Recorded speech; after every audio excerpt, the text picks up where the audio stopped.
Shalom, shalom, shalom, shalom, shalom, shalom.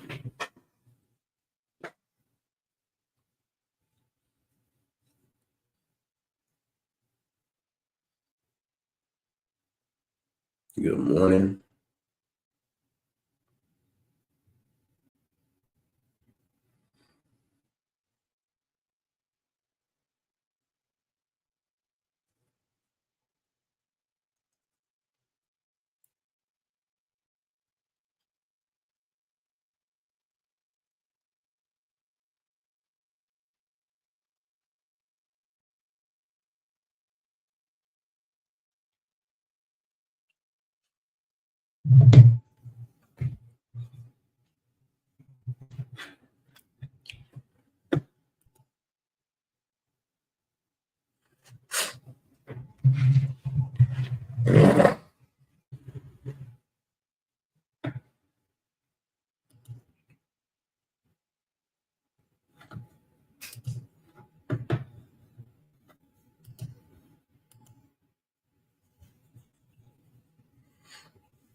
Shalom, elder. How you living?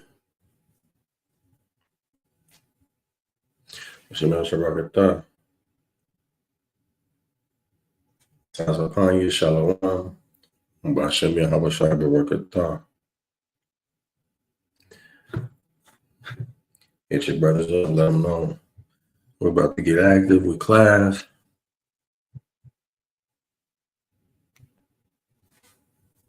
Captain, that's right in the building. Shalom, brother. We might do a clubhouse room today. We might center it around the role of the Gentiles in the kingdom of heaven. We just might.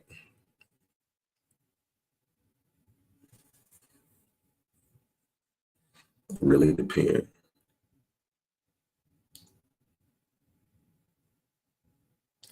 Hope everybody day starting off good. We really about to just get started.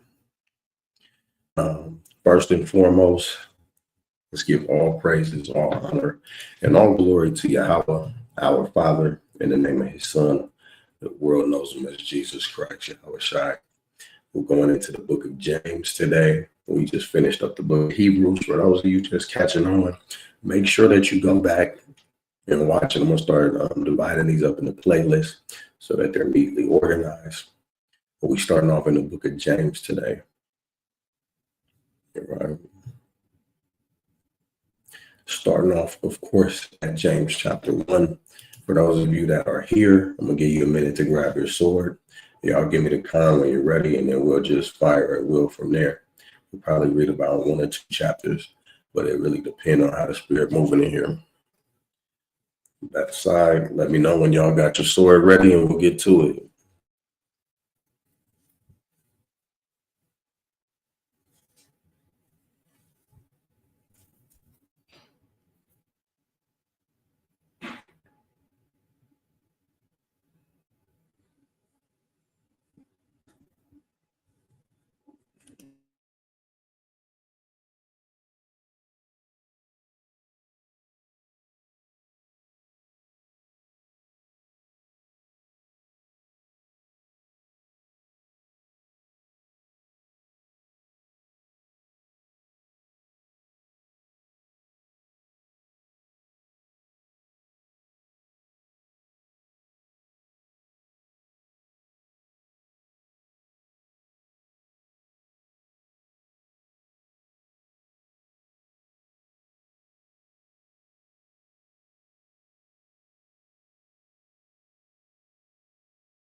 right, so this is James chapter 1 and 1.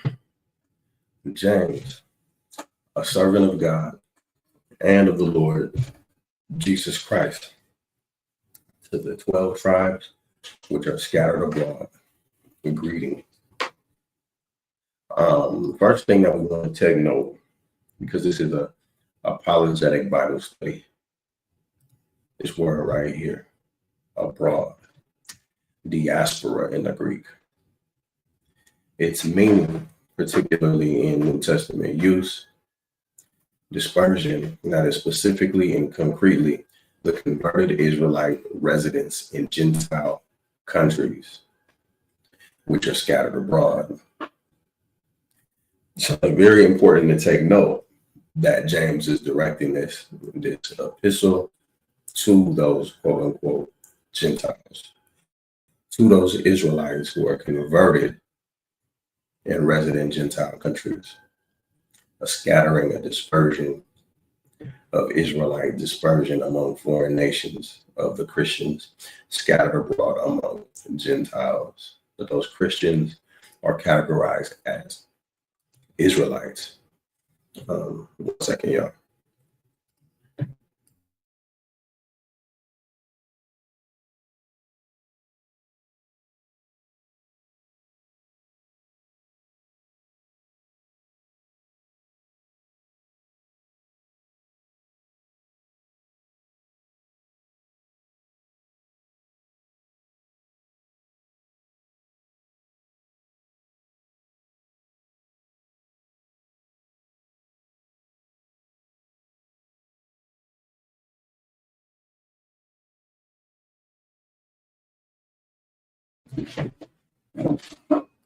Okay, so it says, my brethren, count it all joy when you fall into diverse temptations, knowing this, that the trying of your faith worketh patience. But let patience have her perfect work, that ye may perfect and entire, wanting nothing. So this is important, straight out the gate. It's kind of like when we go to the book of Sirach and we say, prepare yourself for temptation when you come to serve the Lord. James is echoing this same sentiment, and he's telling you to count it all joy when you fall into diverse temptations. And what he's looking at that temptation as is an acknowledgement from the Father, chastisements, as it were, that are meant to perfect us as we journey in our walk and try to get the dominion that we're striving for. Knowing this, that the trying of your faith worketh patience, but let patience have her perfect work, that ye may be perfect. This word perfect and entire. What does perfect mean? Teleos, complete. Applications of labor, growth, mental and moral character, completeness of a full age, perfect. So this is talking about maturing in the truth, right? You could get older, you could be in the truth longer, but it doesn't necessarily mean you've been perfected, that you've matured. And this is what we want, is that maturity. It's not just about what we've learned to read, what we know how to break down, how many languages we know, but how we are able to grow wise in the truth. And wisdom it's about application. It's about knowledge and application, right? Brought to its end, finished, wanting nothing, necessary to completeness, perfect, that which is perfect. So there's not a next level that you need to get to. That's where you're trying to go. All right. And mind you, this is a constant, because you're always going to be growing in the truth, or else you're dying. But that is what you're supposed to be striving for, is maturity. It says, if any of you lack wisdom, let him ask of God, that giveth to all men liberally, and upbraideth not, and it shall be given him. But let him ask in faith. So if you're going to be asking the Most High for wisdom, ask in faith, nothing wavering. For he that wavereth is like the wave of the sea, and driven with the wind and tossed. Let's look at a better translation. The ESV says, but let him ask in faith with no doubting. For the one who doubts is like a wave of the sea that is driven and tossed by the wind. All right. So you got to make sure that when you're praying to the Most High, it's rooted in faith. And this is all about development. This is why I have Fire of God before we thrust you into argumentation and things like that. We're trying to teach you how to debate. We give you the intro course, something to establish your faith on. And we'll be doing it at several levels so that before you're a debater, you're a true Jew, you're a true Israelite, you're a true servant of the Most High, and you're on that path to perfection. Right? We might look out at everybody else and see how they're debating and making these impressing arguments and wowing crowds. I mean, we might want to model our works to them, but here at Fire of God, we much rather mold you to where your works are pleasing to the Father on and off stages, on and off street corners.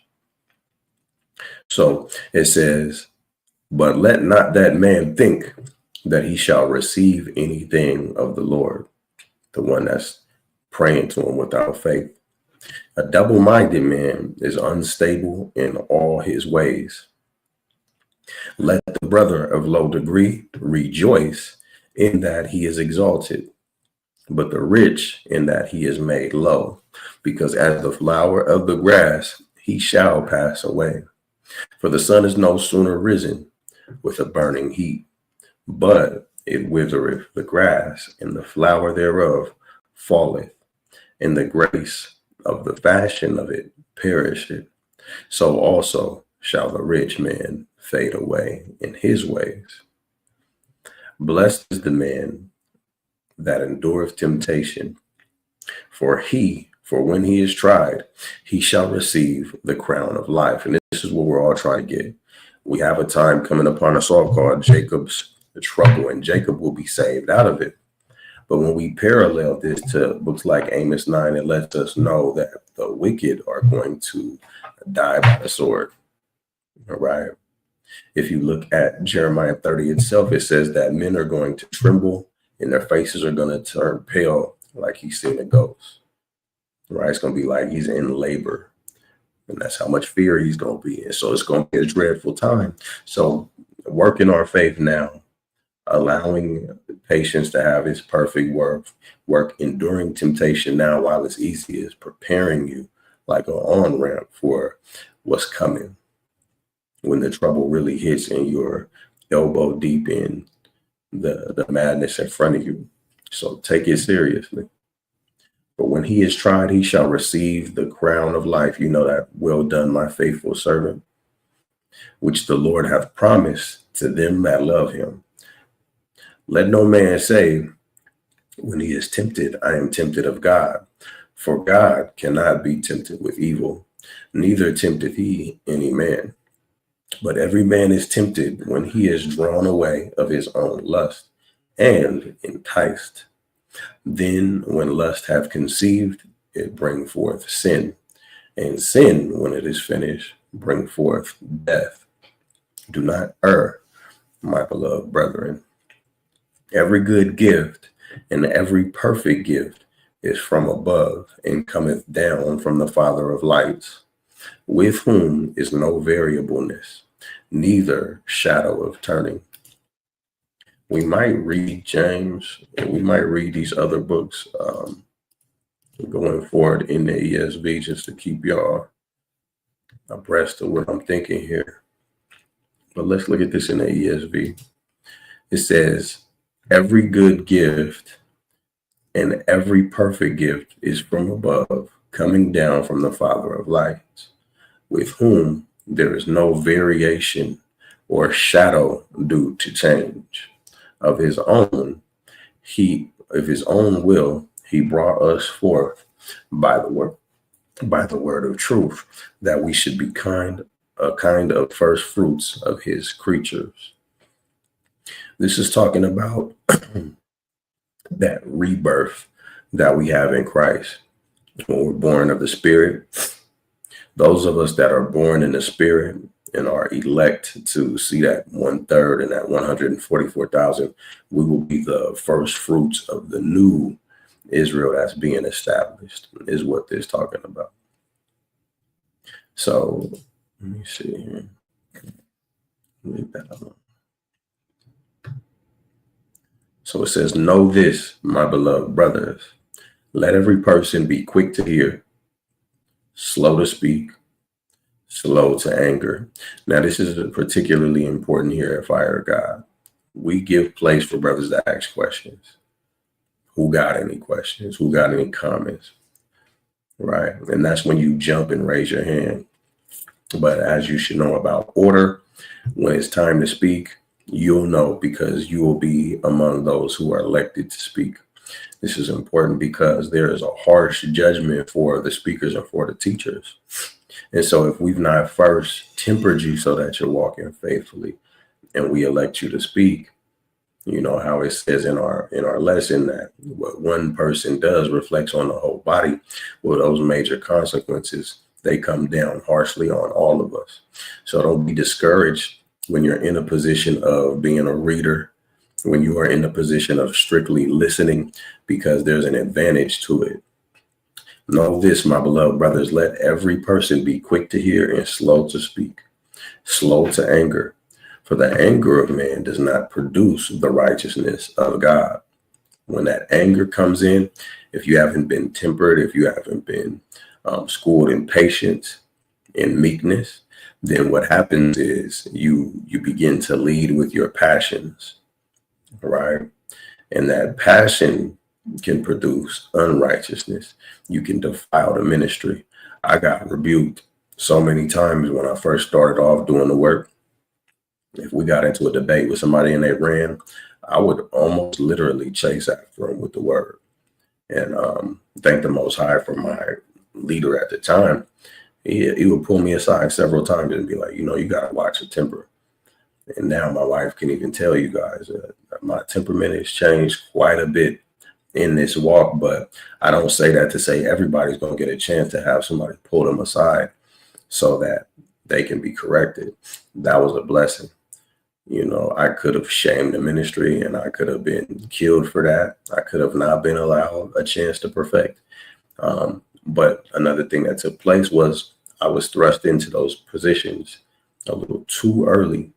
So what we watch out for y'all on is, you know, making sure we're not giving you a bite bigger than that which you can chew. Because anger and the passion of man, it does not produce the righteousness of God, right? Therefore, put away all filthiness and rampant wickedness and receive with meekness the implanted word, which is able to save your souls. You know, when we're planting these seeds, you got to really ask yourself what agenda it is that you're trying to serve. You know, what are your motives? Is this just a way for you to be known for something? Is this just a way for you to get some wins in for yourself? Or are you truly comprehending that this is the labor of the Most High, that this ministry is meant to save our life and the lives of those who we are ministering to? Be ye doers of the word, not hearers only. It's real easy when it's time to bring out that quote unquote precept and quote unquote cut somebody that doesn't quote unquote know the truth. But it's a whole different thing when you're able to hear that precept, quote unquote, and think, damn, that cut me. That's something that I need to work on. And that's what we need to have the hang up first. An opportunity I was not given. It says only deceiving yourselves. That's a major thing right there, because you can see examples of brothers and sisters who deceive themselves. They hear the word, they know the word, they share the word, but they do not do the word. And they deceive themselves into thinking that they are righteous because they do all of those things, save for doing the word. Deceiving yourselves. For if anyone is a hearer of the word and not a doer, he is like a man who looks intently at his natural face in a mirror. For he looks at himself and goes away at once, forgets what he was like. But the one who looks into the perfect law, the law of liberty, and perseveres, being no hearer who forgets, but a doer who acts, he will be blessed in his doing. I'm going to go to a place where I commonly go.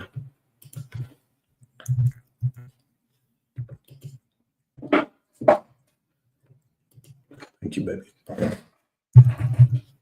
going to go to the book of Psalms. This is one of my favorites.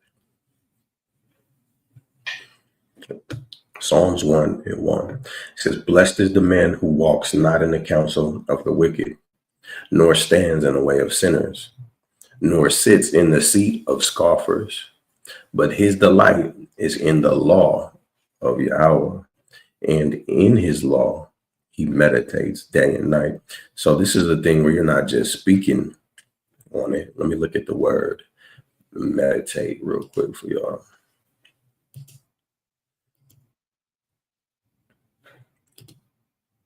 Haggah, to murmur in pleasure or anger, by implication to ponder. So when you're pondering on something, it's like a murmuring, a speaking, right? It's your inward thoughts. It is your self-speak. There's an interesting component when it comes to mental health, where it's important to measure one's inner dialogue. You know, how do you coach yourself through situations? What are the things that you're telling yourself? Say, for example, you get in an argument with your wife. Are you thinking women ain't nothing? She ain't nothing because she's a woman. You know, I'm nothing. So nothing good's going to come of this. That is an inner dialogue. So what you want to be able to do is set yourself to where these scriptures can be your inner dialogue. So this is talking about murmuring to yourself, having an inner dialogue with yourself about these scriptures, the laws of God, so that when that situation comes up with your woman, you're, instead of thinking I'm nothing, she's nothing, she hates me, I hate her, you're thinking don't bear a grudge against your neighbor. You're thinking honor your wife as the weaker vessel. And what happens is that becomes a part of your logic, and thus perfecting you. So blessed is the man that walketh not in the counsel of the ungodly, or standeth in the way of sinners. What prevents him from getting to that point is the inner dialogue of righteousness, sitting in the seat of the scornful. You can't do that when those positions are detestable to you, and they become detestable to you when you're able to utilize the law of the Lord. And in his law does he meditate day and night. That's your inner dialogue, day and night.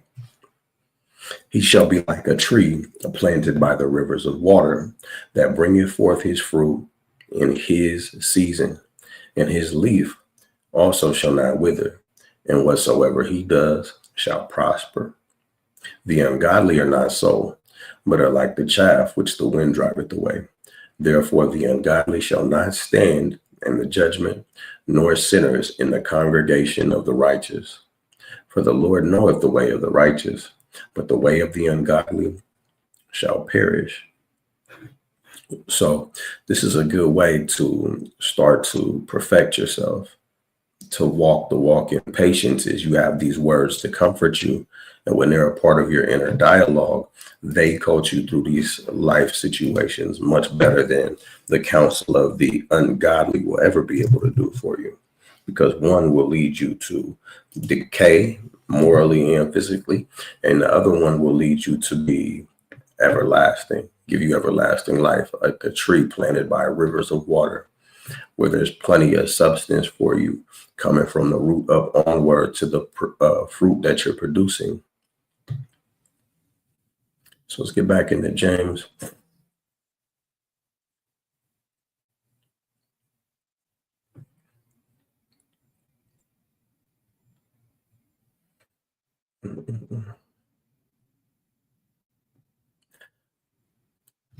So we're back at verse 22 in James 1. But be ye doers of the word, and not hearers only,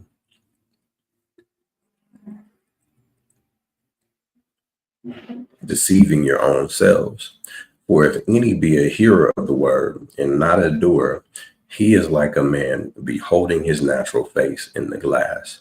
For he beholdeth himself and goeth his way, and straightway he forgetteth what manner of man he is. It's like getting dressed, putting your fringes on, and then going to work and forgetting that you're not just a whole nigga no more, that you're a renewed creature. This is an individual who's not actually renewed. You can look in the mirror and you can model yourself against whatever cookie cutter cutout there is. But when you are really rebuilding yourself, this doesn't happen. This happens when you are a hearer of the word and not a doer of the word. It says, but whoso looketh into the perfect law of liberty, right? That meditating on it day and night, and continueth therein, he being not a forgetful hearer, but a doer of the work, this man shall be blessed in his deed. If any man among you seem to be righteous, and bridleth not his tongue, but deceiveth his own heart, this man's religion is vain. Let's look here. Back in that ESV.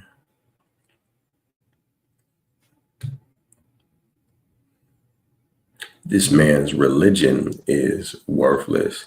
Religion is discipline in this sense. His spirituality, his ideology is worthless. Like we talk about Christianity all the time. What's the point of being a Christian if you're just a wicked person who thinks they're better than everybody else? In the same sense, what's the point of acknowledging that you're an Israelite if you're just a piece of trash wearing fringes? Right? It's worthless.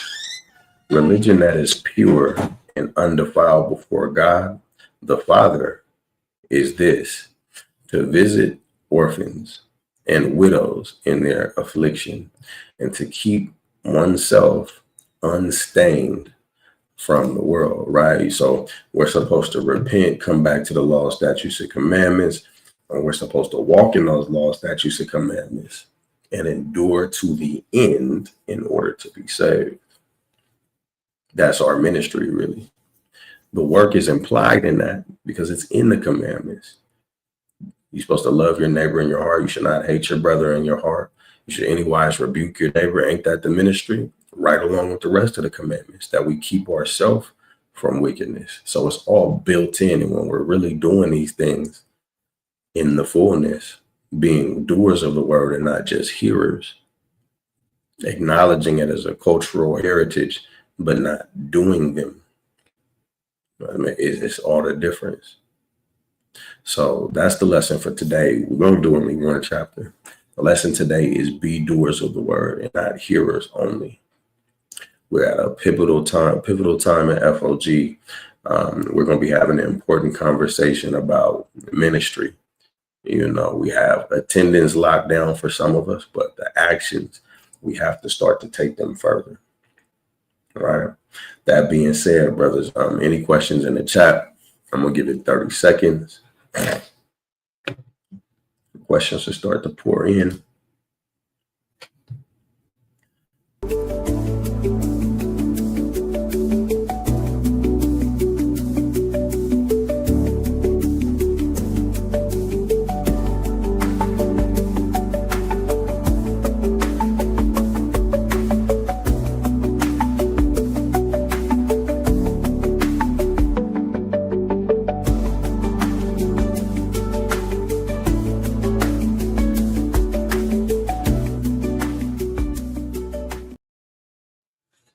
All right.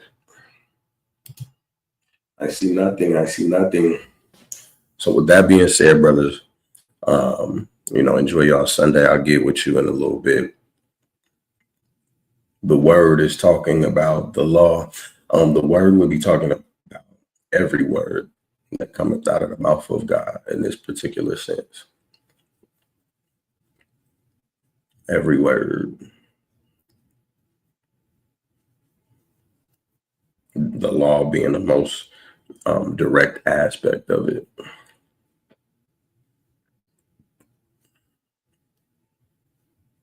Good question, Brother Emmanuel. Good question. Any other questions, brothers? Any other questions?